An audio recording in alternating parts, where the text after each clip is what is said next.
Now think of resilience a bit like your psychological immune system.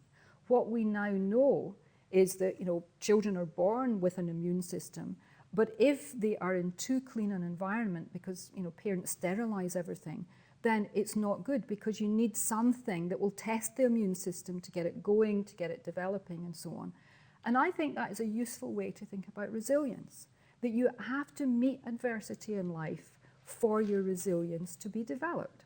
And that actually, we as a species are fairly resilient. If you think about all the terrible things that's happened through life to human beings, we wouldn't have survived if we weren't naturally resilient and able to survive adversity.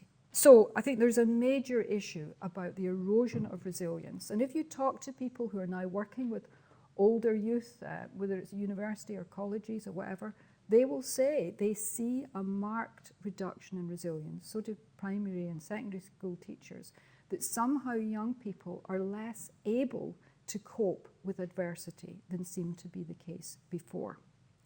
It encourages this narcissistic self-focus where people think that the world somehow revolves around them, and that it's really important, above all else, for them to be feeling good.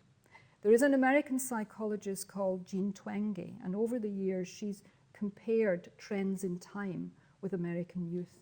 And she's written a book called Generation Me.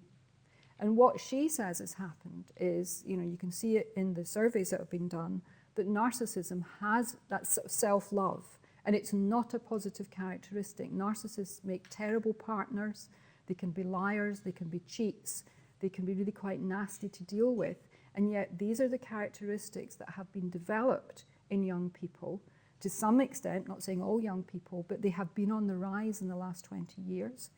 And she says the other thing is that there's much more tendency now, if things go wrong in someone's life and you're young, for you to blame other people for it and not to take responsibility yourself. And she says this is a major change in American youth. It used to be that they had what psychologists call internal locus of control. They thought that they influenced their life, whereas this younger generation will tend to say, it was the teacher's fault, it was my parents' fault, they didn't do X, Y, and Z.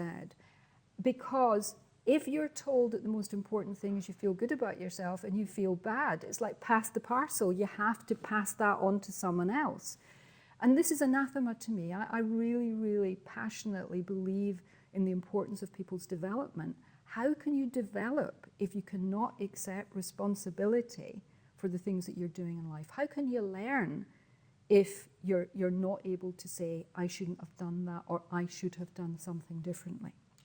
Martin Seligman's main objection as a psychologist interested in well-being to the whole self-esteem movement is what he talked about as the bloated self. He thinks it's encouraged youngsters to be so focused on themselves that it's undermined their sense of meaning in life.